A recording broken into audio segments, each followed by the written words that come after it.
for threatening Trump. Liberal Hollywood has long been steadfastly against President Donald Trump.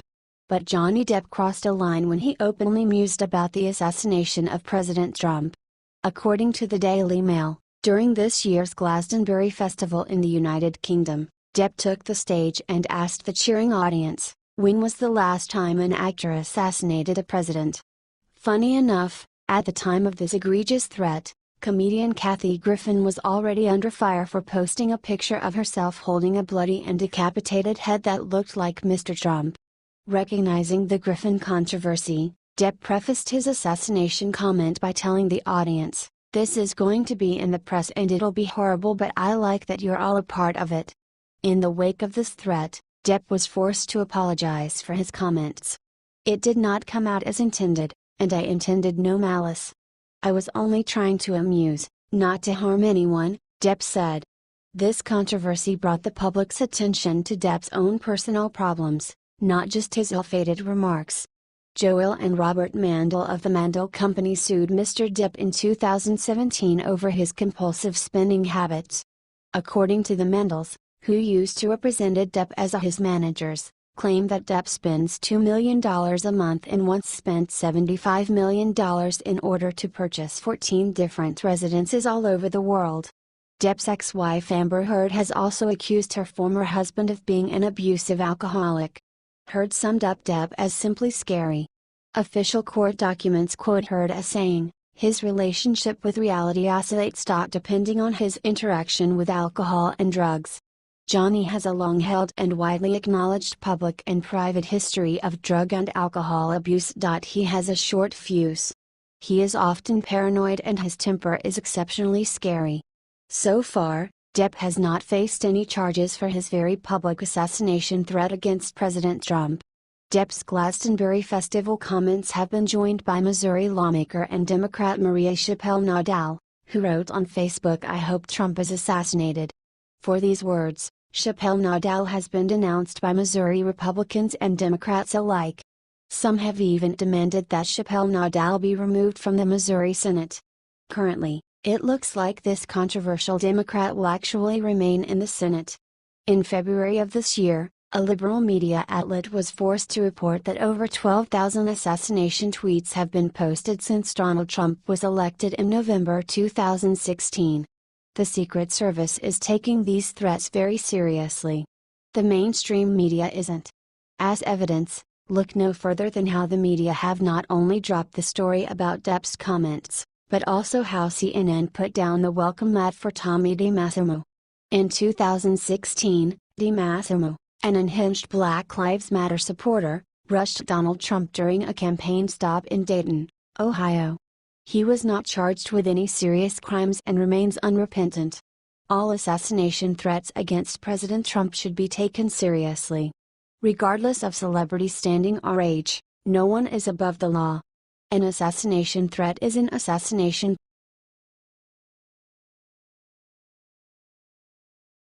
Matters to America. Obama lied to you, but now I'm going to reveal the truth. Former President Barack Obama purposely misled the American people throughout his presidency. Secretary of Defense, James Mad Dog Mattis, exposed an Obama lie that was putting a countless number of people at risk for injury, and even death. The Pentagon announced that there are around 11,000 U.S. troops in Afghanistan right now, according to the Daily Caller. As it turns out, the Obama administration was being deceptive with their reports of troop numbers. Mattis spokesperson, Dana W. White, made it clear, stating, "This way of doing business is over." Dana added, "We owe the American people as much transparency as possible." White went on to explain that the Obama administration was being dishonest during their time in control. This deception affected combat readiness overseas, and painted a very different picture from reality. It may not seem immediately apparent, but misreporting troop numbers for political gain is dangerous, not just stupid and dishonest. Underreporting the number of troops on the ground in the Middle East may give terrorists and other anti-American interests the confidence and perceived logistical strength to launch attacks against our troops that they otherwise wouldn't. Thousands of troops were never reported as being overseas because of their temporary status, which allowed the Obama administration to report some very deceptive numbers without setting off any alarms. Obama's outdated policies had other strange and dangerous loopholes. Commanders were forced to take incomplete squads into battle in order to keep their force management caps low, thus endangering the lives of everyone involved. It's one thing to force our troops to fight with diminished strength by stripping them of their budgets, but it's another thing entirely to report, publicly and to our enemies, no doubt, that there aren't strong numbers on the ground in enemy territory. The reversal of this dangerous Obama-era policy is one of Mattis' many contributions to our national security.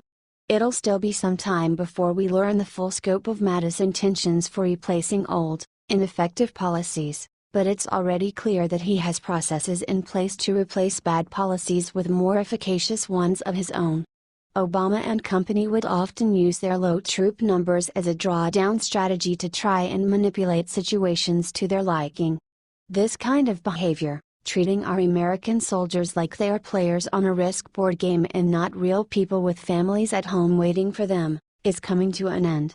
The Pentagon is promising transparency. Did Obama administration misrepresent troop numbers? White and Joint Staff Director Lieutenant General Kenneth F. McKenzie Jr. spoke about some of the changes coming under Mad Dog Mattis. The duo will also review the number of soldiers currently serving in Iraq and Syria. It seems as if their stated intention is to suss out accurate troop counts, and report them to the American people. It would appear as if this is all part of President Trump's strategy. Revealed on August 21, the strategy would ensure that the U.S. would remain in Afghanistan. The stated initiative is to battle the Taliban, and drive the number of terrorists down. Armed with the facts, everyone involved is going to be much more comfortable carrying out President Trump's plan.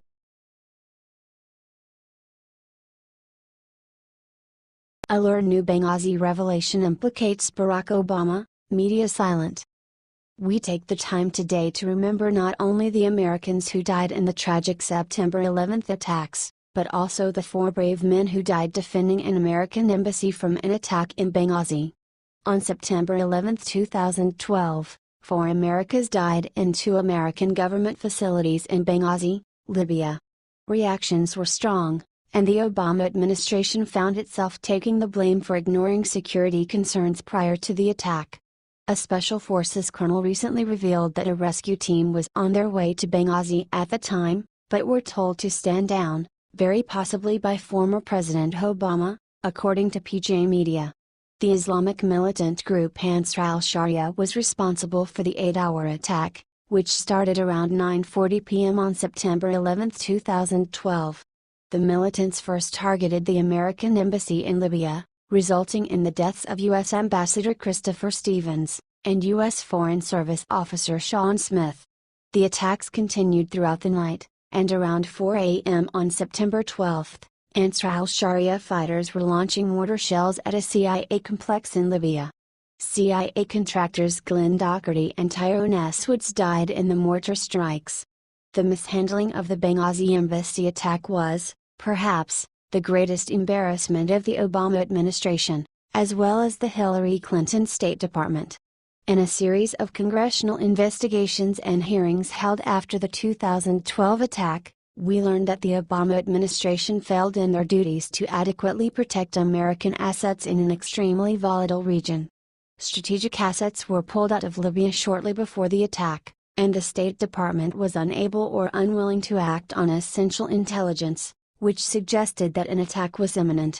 After the attack, and the corresponding death of 4 Americans, the Obama administration repeatedly lied to the American people to cover up their own incompetence.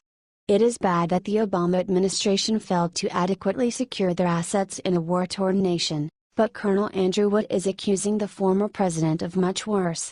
Call. Wood was the commander of an anti-terrorist special forces unit that was charged with protecting Ambassador Stevens in Libya. His unit was withdrawn from Libya by the Obama administration 1 month before the attack. After fighting broke out on September 11, 2012, Col. Wood and his team were on their way to assist in Benghazi when they received an order from the Oval Office demanding that they abort the mission. They were ordered to stand down instead of save American lives. Those individuals I know loaded aircraft and got on their way to Benghazi to respond to that incident. They were not allowed to cross the border as per protocol until they got approval from the Commander-in-Chief, said Wood. That authority has to come from him or they're not allowed to enter the country. Cheryl Atkinson, the journalist Wood spoke to, remarked after the interview, "This is something that the President and the White House has steadfastly denied. But there's now what I would call an overwhelming body of evidence that leads us to believe that somebody stopped a number of teams and potential rescuers from entering Libya or going to Benghazi to help while those attacks were underway."